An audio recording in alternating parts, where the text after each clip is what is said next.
UE 2.11S1 Pharmacologie et thérapeutique, pharmacologie des anti-inflammatoires non stéroïdiens et des corticoïdes.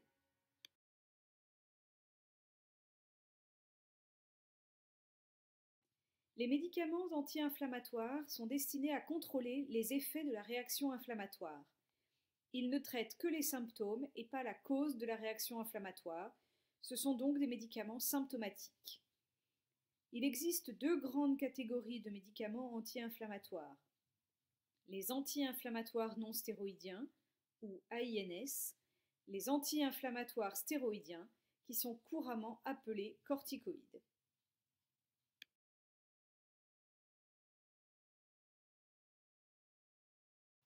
La réaction inflammatoire ou inflammation est une réaction naturelle des tissus vivants à une agression.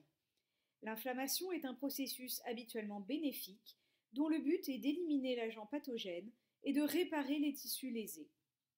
Parfois, la réaction inflammatoire peut être exagérée ou néfaste. On parle d'inflammation chronique qui est un phénomène pathologique. Le rôle des anti-inflammatoires va être de lutter contre ces effets délétères.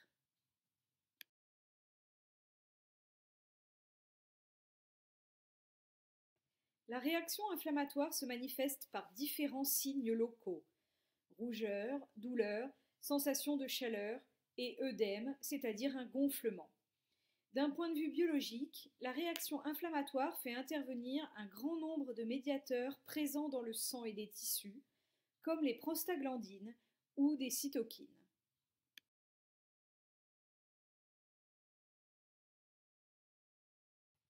Parmi ces médiateurs participant à la réaction inflammatoire, les prostaglandines ont un rôle majeur. Au cours d'une réaction inflammatoire, la synthèse des prostaglandines est stimulée et se fait en deux étapes.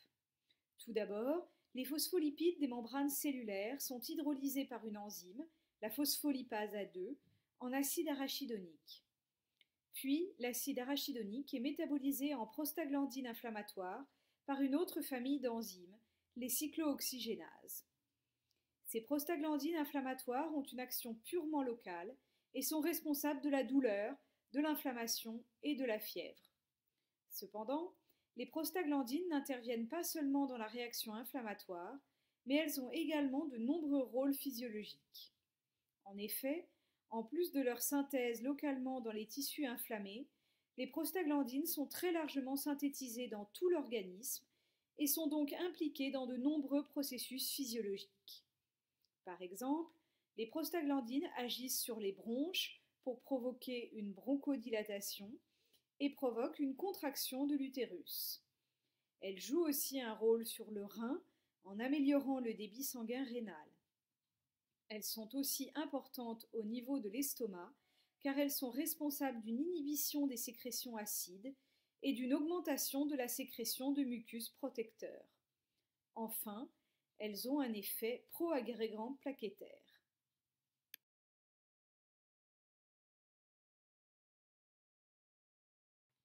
La réaction inflammatoire est donc un processus naturel, mais qui peut être exacerbé dans certaines pathologies. Les médiateurs principaux de cette réaction sont les prostaglandines, qui sont synthétisées au site de l'inflammation et qui sont responsables de la douleur, de l'inflammation et de la fièvre.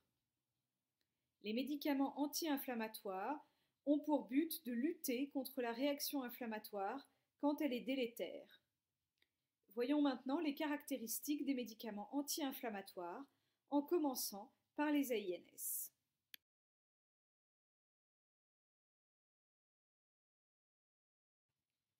Les anti-inflammatoires non stéroïdiens, ou AINS, forment un groupe hétérogène de médicaments destinés à contrôler les effets de la réaction inflammatoire, quelle que soit son origine.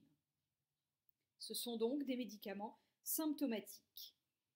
Les AINS ont un mécanisme d'action commun qui consiste en l'inhibition de la synthèse des prostaglandines inflammatoires par l'inhibition des enzymes impliquées dans leur synthèse, les cyclooxygénases, dont il existe deux principales isoformes, la COX-1 et la COX-2. La COX-1 est l'isoforme présente à l'état physiologique dans la plupart des tissus de l'organisme à tout moment. Elle permet la synthèse des prostaglandines physiologiques. La COX-2, en revanche, est l'isoforme induite au site de l'inflammation dans les états inflammatoires. Elle est responsable de la synthèse des prostaglandines inflammatoires.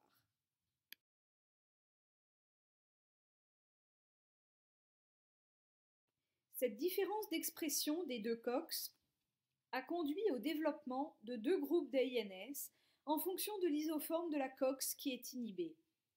Les AINS de première génération inhibent aussi bien la COX-1 que la COX-2.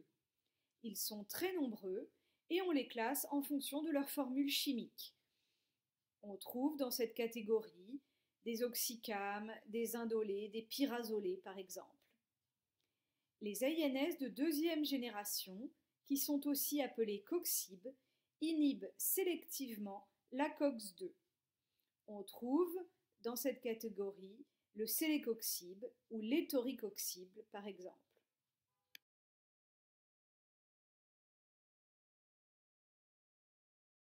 Les AINS de première génération, tout comme les coxib, par leur action inhibitrice sur la COX-2, empêchent la synthèse des prostaglandines inflammatoires au cours de la réaction inflammatoire.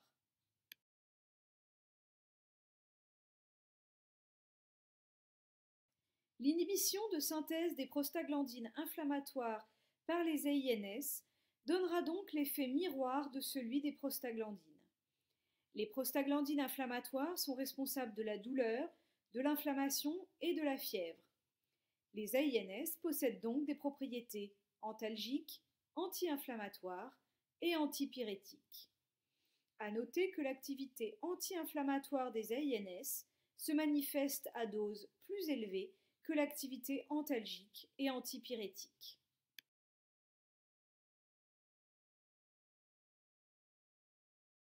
Bien qu'ils appartiennent à la même classe pharmacologique, les AINS n'ont pas tous les mêmes indications. Ces indications reflètent les pathologies dans lesquelles l'efficacité de chaque molécule a été démontrée. Il est donc nécessaire de consulter les résumés des caractéristiques du produit pour connaître le libellé exact des indications reconnues pour chaque médicament et de les respecter.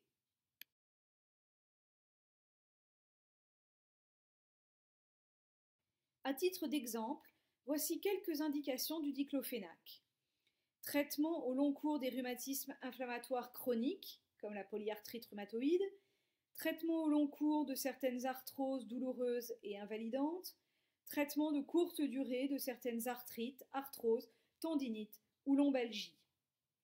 Certains AINS sont très utilisés comme antalgiques, par exemple l'ibuprofène, qui est utilisé dans le traitement de courte durée de la fièvre ou dans le traitement de courte durée de douleurs telles que les maux de tête, les états grippaux, les douleurs dentaires, les courbatures ou les règles douloureuses. Du fait de leur action sur les prostaglandines physiologiques, tous les AINS exposent aux mêmes effets indésirables.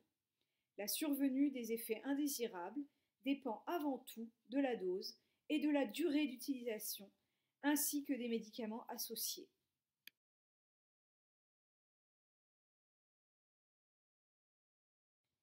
En fonction de leurs indications, les AINS peuvent être administrés sous différentes voies d'administration. La voie orale et la voie cutanée constituent les voies préférentielles d'administration des AINS dans les pathologies mineures. La voie intramusculaire et la voie intraveineuse, en revanche, sont utilisées principalement dans le cadre d'affections aiguës.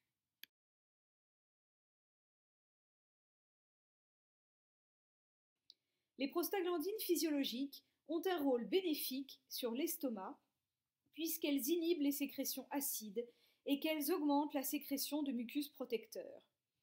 Les AINS vont donc entraîner des effets indésirables digestifs. Il peut s'agir de nausées ou de douleurs abdominales. Fréquentes et rapidement résolutives à l'arrêt du traitement, elles sont en général sans gravité particulière. On peut également observer des complications digestives graves, telles que des ulcères gastro-duodénaux, des hémorragies digestives, voire des perforations intestinales. Devant de telles manifestations cliniques, la règle est autant que possible d'arrêter la prise d'AINS. Pour limiter la toxicité digestive des AINS, il est recommandé de prendre le médicament au cours d'un repas pour protéger la paroi gastrique. Des médicaments comme les inhibiteurs de la pompe à protons ou IPP, par exemple l'enzoprazole, l'esoméprazole, le pantoprazole ou l'oméprazole, peuvent être prescrits pour diminuer la toxicité digestive ou gérer les ulcères si la poursuite de l'AINS est absolument indispensable.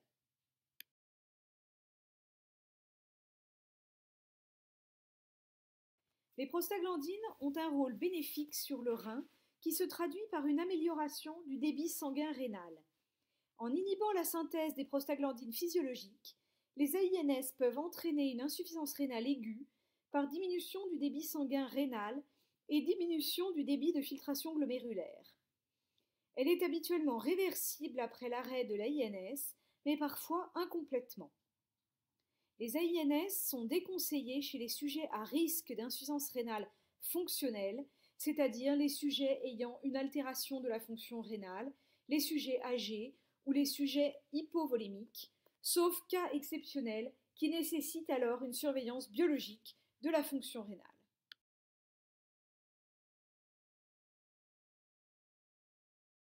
Au niveau bronchique, les prostaglandines physiologiques sont responsables d'une bronchodilatation. Les AINS peuvent donc entraîner des bronchospasmes ou des manifestations asthmatiques au niveau bronchique. La prise en charge de cet effet indésirable repose sur l'arrêt de l'AINS et la prise en charge symptomatique du patient. Tous les AINS sont susceptibles d'entraîner des réactions cutanées graves, parfois fatales, à type de syndrome de Stevens-Johnson et de syndrome de Lyell. Ces réactions surviennent le plus souvent durant le premier mois de traitement.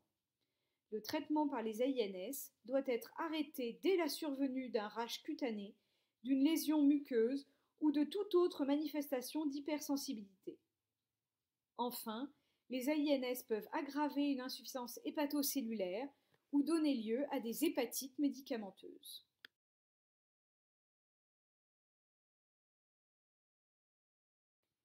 Les coxibes, quant à eux, peuvent favoriser une augmentation du risque cardiovasculaire par rapport aux AINS de première génération, particulièrement chez les patients ayant des antécédents récents, comme un infarctus du myocarde ou un accident vasculaire cérébral.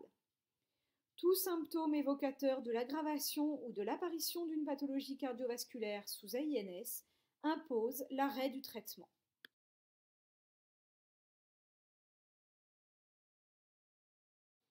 Les contre-indications des AINS doivent être respectées. En particulier, il ne faut pas prescrire d'AINS dans les situations suivantes: ulcère gastro-duodénal, hémorragie digestive ou perforation digestive du fait des effets ulcérogènes des AINS, insuffisance hépatocellulaire sévère du fait des complications hépatiques pouvant survenir ou être aggravées par les AINS, insuffisance rénale sévère du fait du risque d'insuffisance rénale rencontré avec les AINS, pathologies cardiovasculaires comme des accidents vasculaires cérébraux ou des cardiopathies ischémiques, notamment avec les coxibes, et enfin allergie aux AINS et particulièrement à l'aspirine.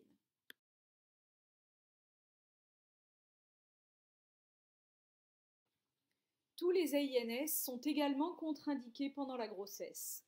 Les AINS de première génération, y compris ceux administrés par voie locale, doivent être évités pendant les 6 premiers mois de grossesse et sont formellement contre-indiqués dès le début du 6e mois. En effet, en fin de grossesse, en inhibant la synthèse des prostaglandines chez le fœtus, les AINS de première génération exposent à un risque d'insuffisance rénale, d'insuffisance cardiaque et d'hypertension artérielle pulmonaire chez le fœtus. Ce risque existe même en cas de prise très brève à posologie usuelle. Les coxibes sont quant à eux contre-indiqués pendant toute la grossesse.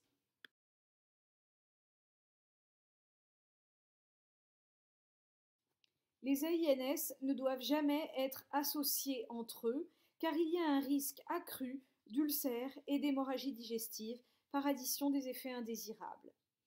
Il faut éviter de prescrire des AINS avec des corticoïdes car il y a un risque accru d'ulcères et d'hémorragie digestive par addition des effets indésirables. Les AINS ne doivent pas être administrés en même temps que des anticoagulants oraux ou des antiagrégants plaquettaires, car cela pourrait favoriser la survenue d'hémorragie digestive. Enfin, il faut éviter d'associer des AINS avec des antihypertenseurs, comme des inhibiteurs de l'enzyme de conversion, des antagonistes des récepteurs de l'angiotensine 2, car cela peut générer un risque d'insuffisance rénale aiguë, particulièrement chez les patients à risque.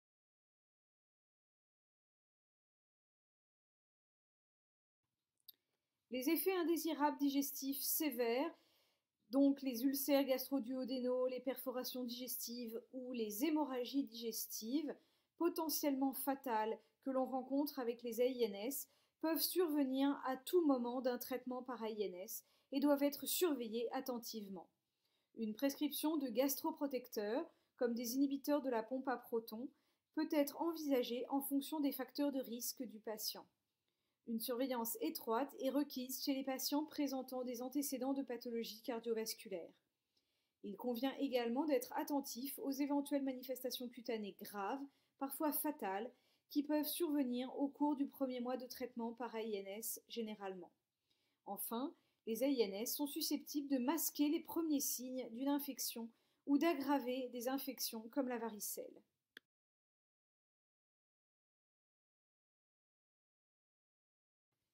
Comme tous les médicaments, les AINS exposent donc à des effets indésirables qui peuvent être graves, en particulier gastro-intestinaux, cardiovasculaires et rénaux. Il est recommandé d'utiliser les AINS à la dose minimale efficace pendant la durée la plus courte possible. Attention, certains AINS sont disponibles sans ordonnance, comme l'ibuprofène par exemple, et sont donc des médicaments d'automédication, pouvant faire l'objet de mauvais usages de la part des patients. Par exemple, prise de plusieurs AINS simultanément, doublement des doses, ou prise d'AINS au long cours. Voyons maintenant les caractéristiques des anti-inflammatoires stéroïdiens, aussi appelés corticoïdes.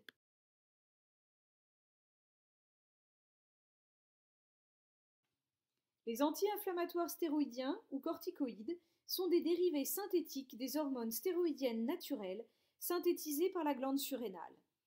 Cette glande produit les corticoïdes, comme le cortisol, qui ont des propriétés anti-inflammatoires et une action sur le métabolisme protidique et glucidique, mais aussi les minéralocorticoïdes, comme l'aldostérone, qui agissent sur la régulation de l'eau et du sodium dans l'organisme, et enfin les androgènes, qui ont un rôle dans le développement des caractères sexuels. En général, quand on parle de corticoïdes, il s'agit des glucocorticoïdes, qu'ils soient naturels ou de synthèse.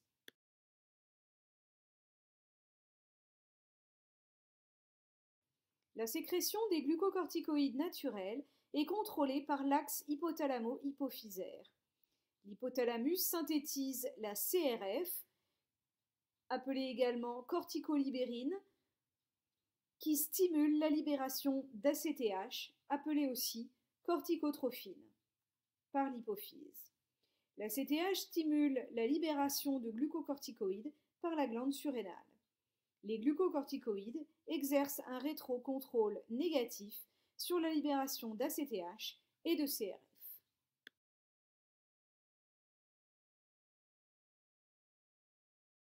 Les glucocorticoïdes naturels sont sécrétés par l'organisme à faible dose, selon un rythme circadien contrôlé par l'ACTH, avec un pic de sécrétion en fin de nuit, entre 2 et 8 heures du matin.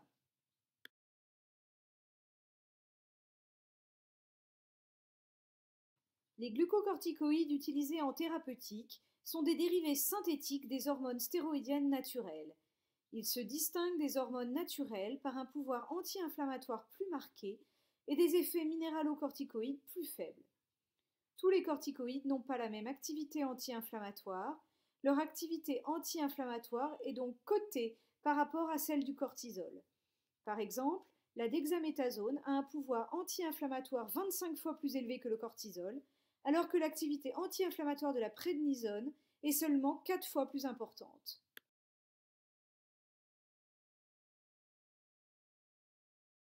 Le mécanisme d'action des corticoïdes passe par une diminution de la synthèse de la phospholipase A2. Les corticoïdes vont donc inhiber la production des prostaglandines inflammatoires au site de l'inflammation, une enzyme plus haut dans la cascade que les AINS.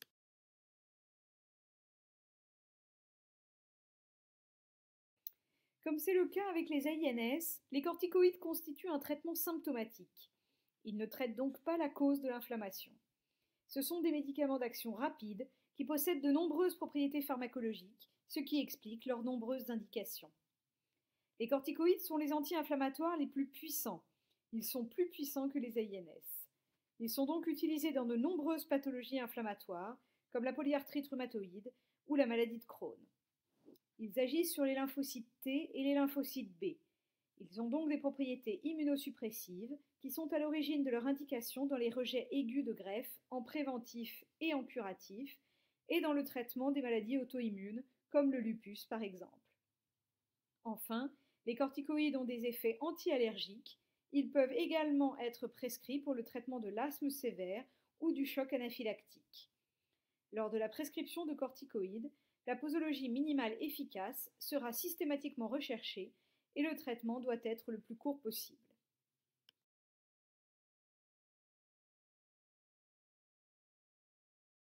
Les corticoïdes sont fréquemment utilisés par voie orale, mais peuvent également être prescrits pour une administration intraveineuse ou intramusculaire.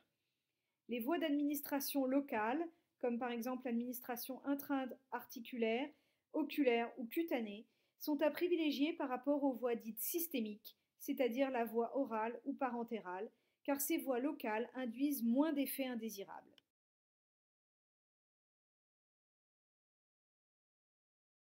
Lors d'un traitement par corticoïdes, il convient d'expliquer au patient de prendre son médicament le matin pour deux raisons. Tout d'abord, c'est le matin que l'organisme produit habituellement le plus de corticoïdes naturels. Une prise de corticoïdes le matin permet donc de mimer le rythme circadien naturel. Enfin, la prise de corticoïdes le matin permet d'éviter le risque de troubles du sommeil, conséquence de l'effet des corticoïdes sur le système nerveux central. La durée du traitement doit être la plus courte possible en raison des nombreux effets indésirables des corticoïdes. Enfin, comme la prise de corticoïdes met la glande surrénale au repos, il ne faut jamais arrêter brutalement un traitement par corticoïdes sous peine de provoquer une insuffisance surrénalienne. L'arrêt doit donc être progressif avec une décroissance des doses par palier, moins 10% tous les 8 à 15 jours environ.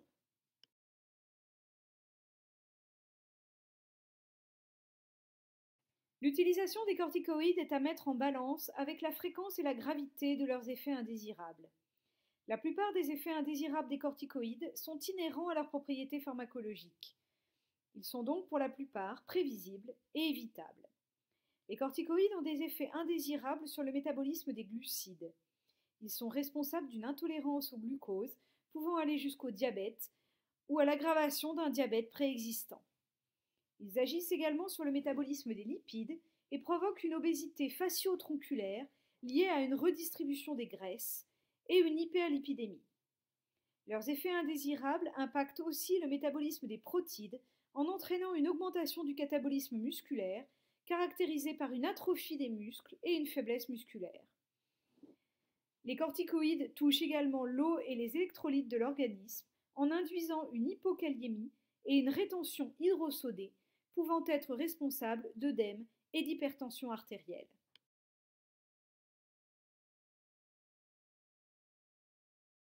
Les corticoïdes provoquent des effets indésirables cutanés, parmi lesquels une atrophie cutanée, c'est-à-dire une peau fine, qui entraîne une fragilité de la peau et des capillaires et donc une plus grande susceptibilité aux ecchymoses et un retard à la cicatrisation. On voit également des manifestations osseuses du type ostéoporose, c'est-à-dire une fragilité excessive du squelette, en général partiellement réversible à l'arrêt du traitement. Les corticoïdes provoquent également un retard de croissance important chez l'enfant.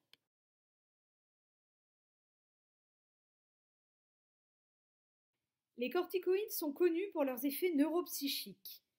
Ils ont en effet un effet stimulant sur le système nerveux central qui se caractérise par une euphorie, un état d'excitation, des insomnies et une irritabilité.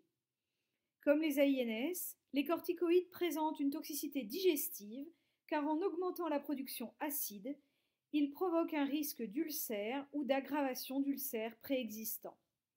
Du fait de leurs effets immunosuppresseurs, les corticoïdes entraînent une augmentation de la sensibilité aux infections, un risque d'infection bactérienne, virale, parasitaire ou fongique, ou d'aggravation d'infections préexistantes.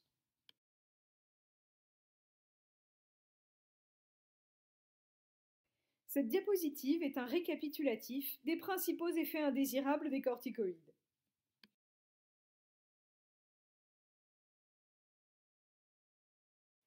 Les contre-indications des corticoïdes doivent être respectées. En particulier, il ne faut pas prescrire de corticoïdes dans les situations suivantes sans une évaluation soigneuse du rapport bénéfice-risque. Les corticoïdes doivent être évités en cas d'infection patente, en particulier herpès, varicelle ou anguillulose, du fait du risque d'aggravation de l'infection sous corticoïdes. Il faut éviter de prescrire des corticoïdes en cas d'ulcère gastro-duodénal du fait des effets ulcérogènes des corticoïdes.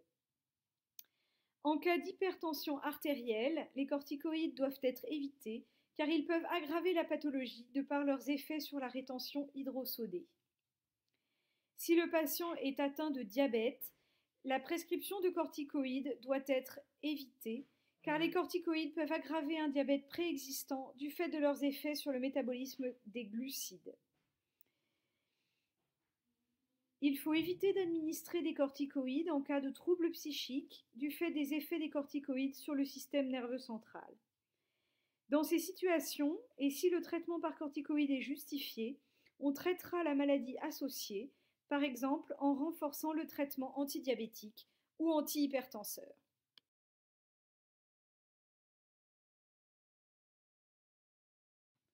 Les corticoïdes sont en théorie compatibles avec la grossesse puisque le risque tératogène semble peu important. Cependant, il reste préférable de les éviter chez la femme enceinte car il peut y avoir un risque de retard de croissance intra-utérin et de petits poids à la naissance.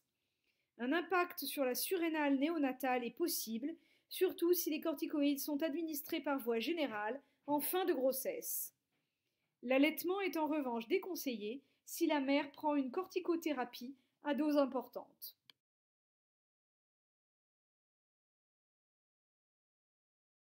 Les corticoïdes ne doivent pas être associés aux médicaments suivants.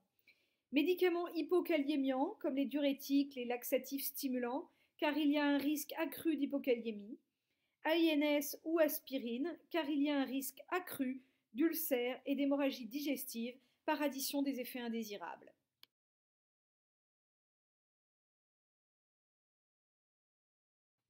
Au cours d'un traitement par corticoïdes, une surveillance attentive des infections est requise, en sachant que celles-ci ne doivent pas faire interrompre la corticothérapie, mais lui faire adjoindre un traitement anti-infectieux adapté. D'un point de vue clinique, le poids corporel, la tension artérielle, les modifications de l'état psychique et l'état cutané seront surveillés de très près. On surveille également la glycémie, le bilan lipidique et la kaliémie. Une surveillance du risque d'ulcère et d'ostéoporose est également indispensable.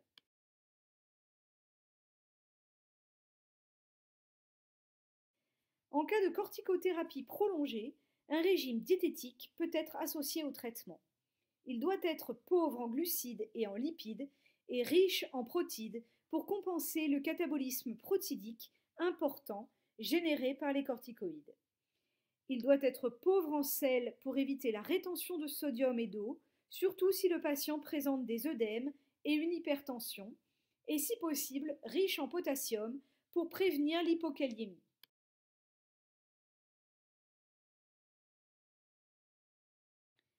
Une prescription de médicaments préventifs peut être associée au traitement par corticoïdes. Par exemple, des sels de potassium pour remédier à l'hypokaliémie provoquée par les corticoïdes, ou alors des anti-infectieux pour lutter contre les incidents infectieux. On peut également proposer une prescription d'antiacides pour neutraliser l'acidité gastrique, ou encore du calcium et de la vitamine D pour la prévention de l'ostéoporose en cas de traitement prolongé par des corticoïdes.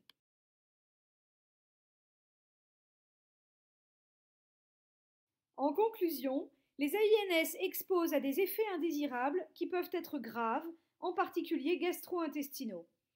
Attention, certains AINS sont disponibles sans ordonnance et sont donc des médicaments d'automédication pouvant faire l'objet de mauvais usages de la part des patients. Les corticoïdes, quant à eux, sont des dérivés synthétiques des hormones naturelles dont ils se distinguent par des propriétés anti-inflammatoires plus marquées. Ces médicaments possèdent des propriétés anti-inflammatoires, immunosuppressives et anti-allergiques. Leurs effets indésirables sont principalement des complications métaboliques, osseuses et infectieuses. Les corticoïdes doivent être utilisés pour des traitements les plus courts possibles. En cas d'utilisation prolongée, des mesures d'accompagnement comme un régime et des médicaments préventifs doivent être associés.